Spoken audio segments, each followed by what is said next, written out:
I'm Steve Baker.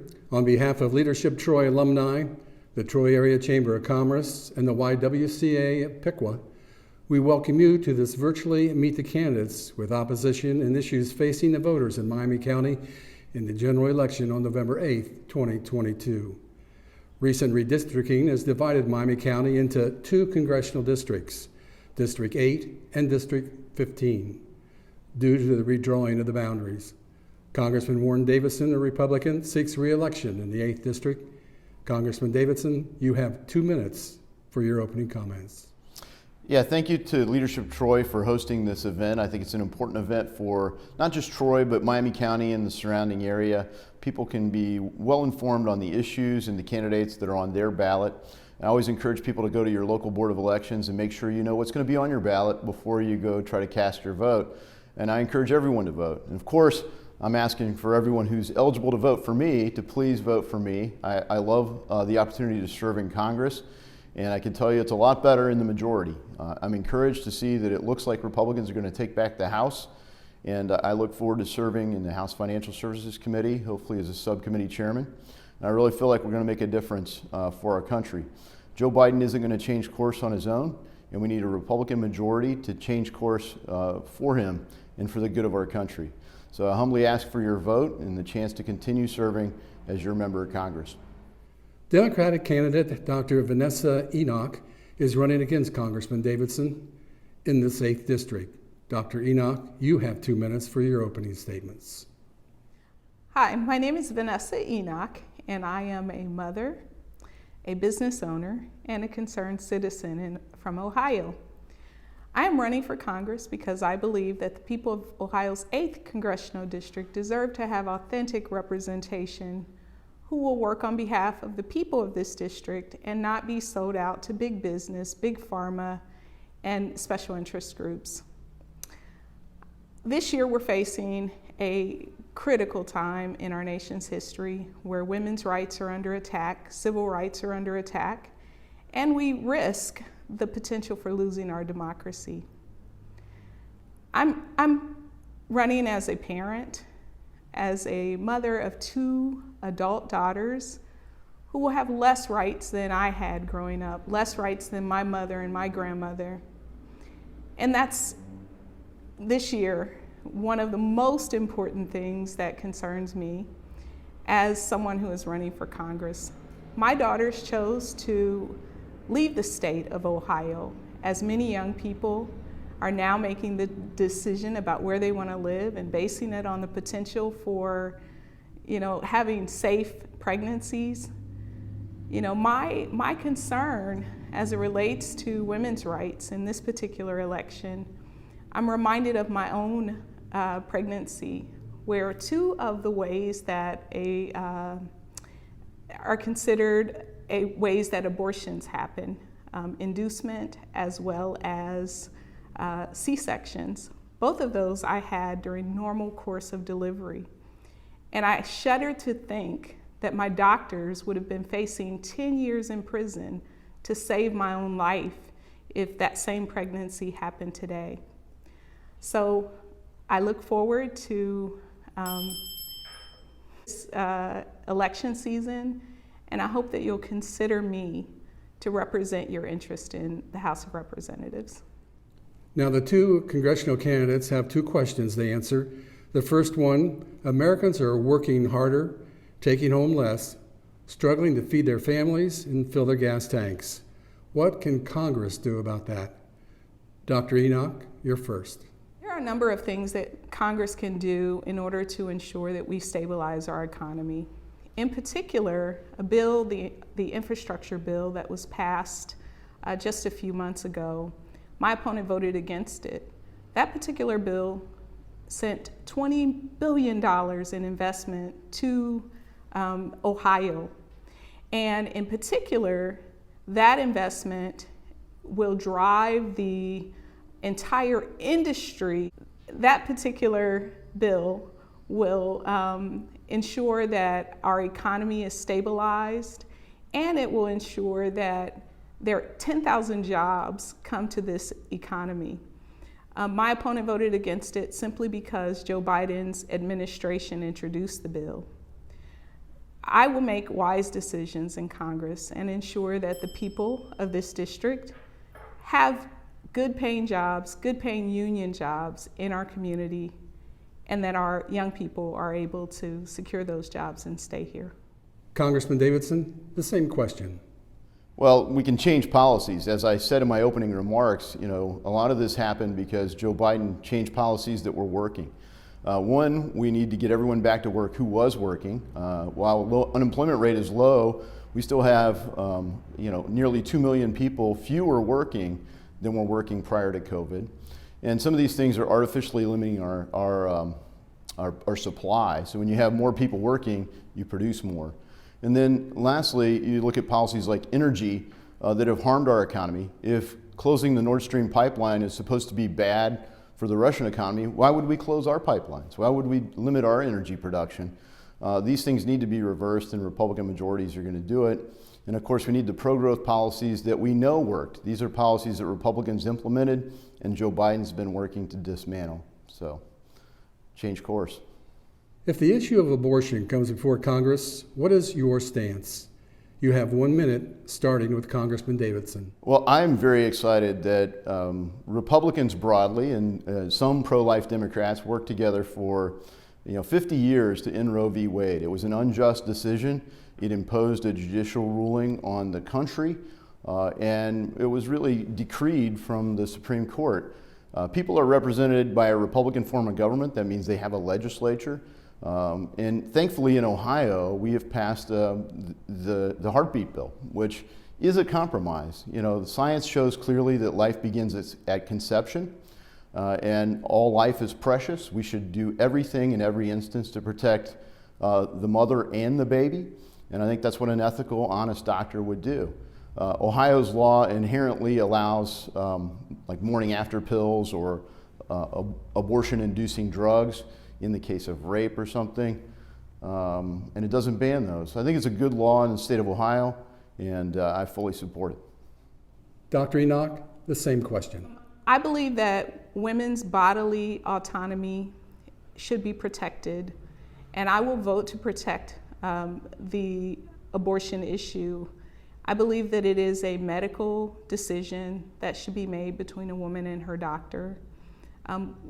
My opponent wants to restrict women's ability to travel outside of Ohio, and women are not property or chattel slaves that should be controlled or prevented from just basic human rights and health care.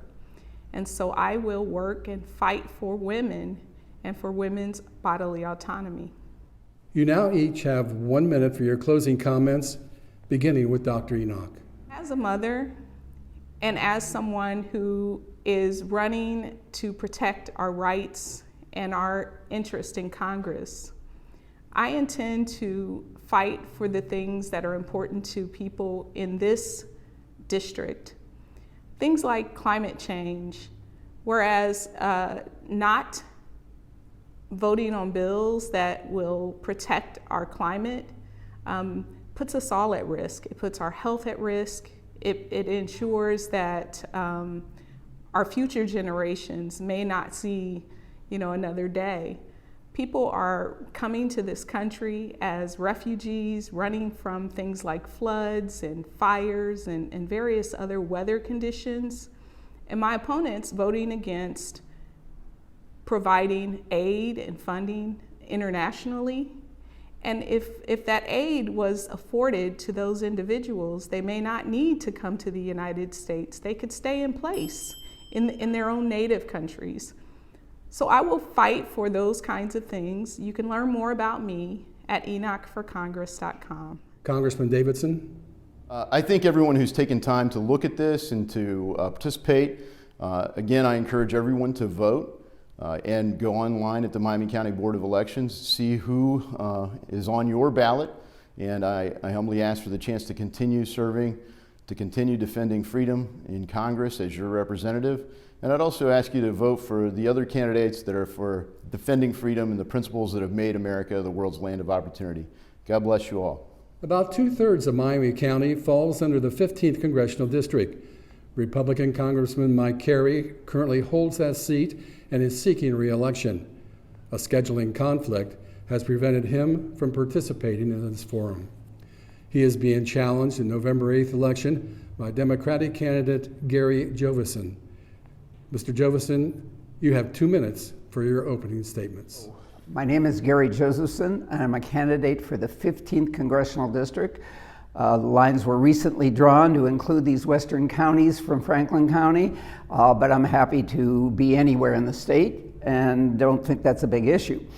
My background is I was some 20 years a union representative at Ohio State University, began to be president for about 6 years, and I have a degree in labor relations, human resources from the Ohio State University. I have a lot of, academically, I've recently gone back to school. I'm in the graduate program at the Moritz College of Law, and in my activities over the years, I've been recently youth-oriented. I work at a preschool. I've been interviewing youth for OSU on a research project, and I'm very concerned with both business and politics in the United States. I think that they've, of course there's a lot of dissension, but that's really off track because as a union representative we had a program. I don't think either political party really has a program except yell at each other. And then they don't know how to organize. So every 2 years or 4 years they hire a bunch of consultants.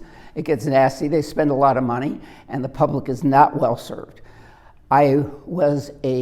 As a union representative, I negotiated contracts with Ohio State University, with Ohio Secretary of State's office, and the Pickaway Human Services. So I'm worried, I know about conciliation, I know about mediation, and I work for consensus. And but my grandfather was a labor union representative who then became electrical contractor, employing only union representatives. And so this is kind of in my blood to be both conciliatory management labor.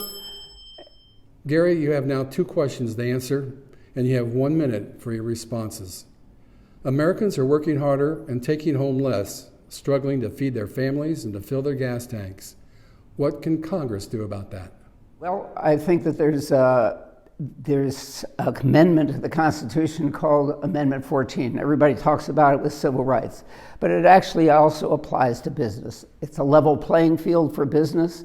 It's also a level playing field for labor. So again, when you do something in one place, you say, well, how come they have an advantage?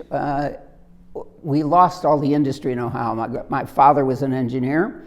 This was a very industrial state, and I believe we can get back to that with green industry, but American industry and workers are going to have to say, you know, it's unfair for people who produce under a foreign law to have their laws apply here, whether that's labor or environmental issues.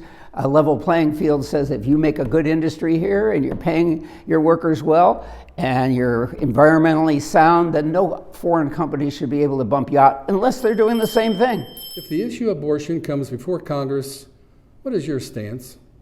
I've had a lot of, I had my niece here and her 6 sisters at various times have lived with me. They fight about this issue. I'm well. I also have a mother who was saying that the focus should be the world will be well when every child is wanted. So she had a very focused, she never mentioned the A word, but she was for reproductive rights.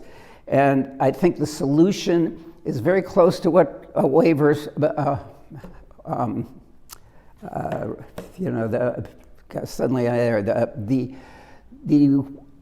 what the Supreme Court overturned was actually a compromise. It allowed women choice up in the first. It allowed the state to intervene later in the pregnancy.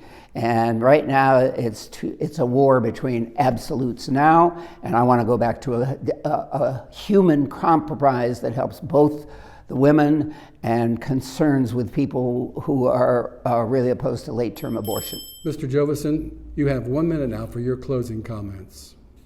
I realize this is a Chamber of Commerce, and sometimes labor is looked at as being adversarial.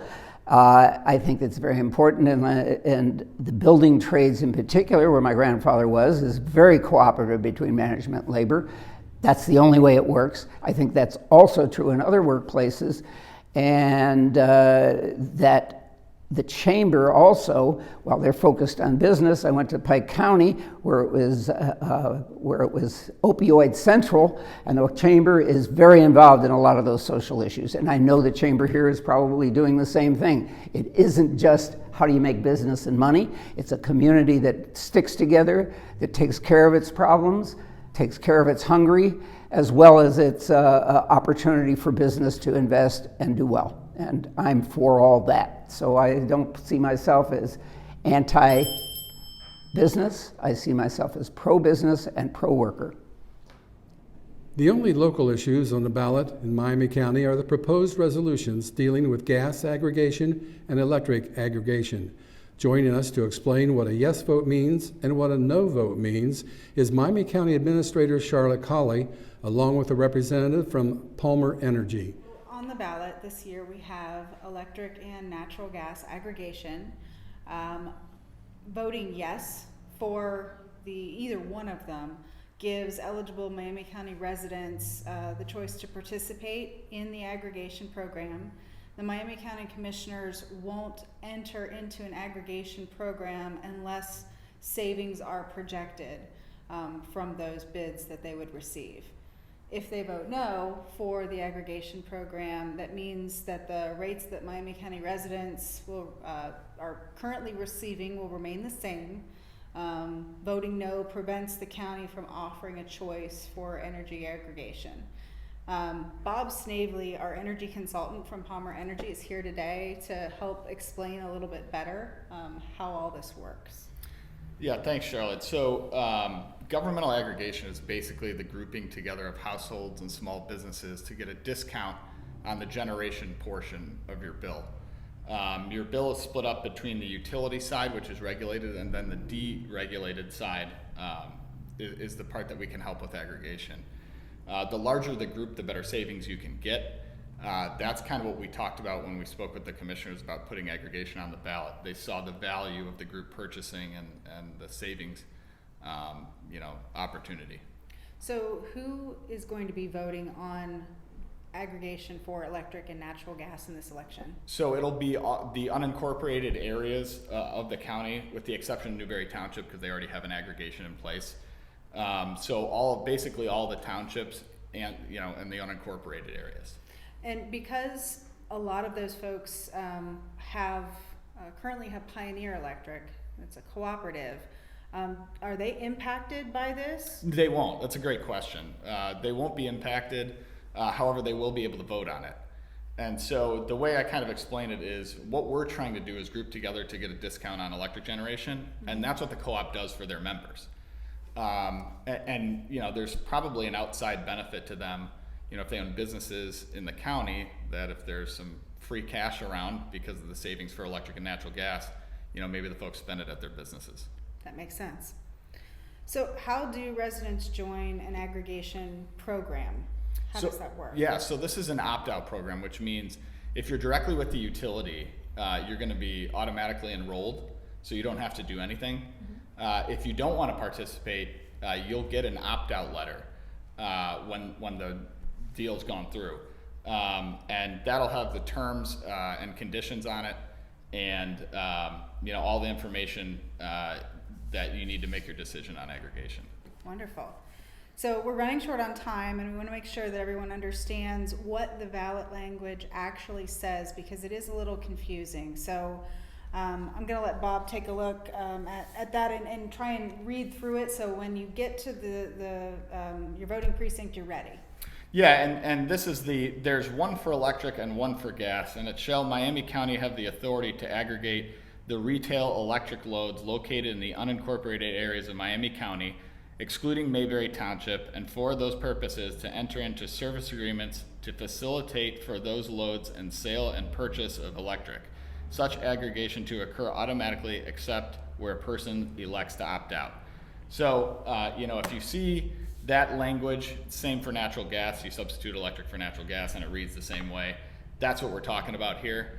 Unfortunately, we can't change that verbiage. That kind of is what it is, but just so people understand, that's what we're talking about here. And if you're for it and you want the ability to group together to get a discount, then yes would be your answer. And if you're against that, then obviously no would be your answer. Now, the following Republican candidates in Miami County are running unopposed. Dr. Steve Huffman for State Senate, Jenna Powell for State Representative, Ted Mercer for Miami County Commissioner, Matt Gerhardt for Miami County Auditor, and Sean Peoples for Miami County Clerk of Courts. There is no race in the 2nd District Court of Appeals, and no one locally filed for the State Board of Education. And a reminder that Election Day is November the 8th, 2022. You can vote your precinct on that day from 6:30 a.m. to 7:30 p.m., or you can vote by mail or vote early at the Miami County Board of Elections office in the Miami County Courthouse in Troy. On behalf of Leadership Troy alumni, the Troy Area Chamber of Commerce, and the YWCA Piqua, thank you for listening, and please vote. I'm Steve Baker.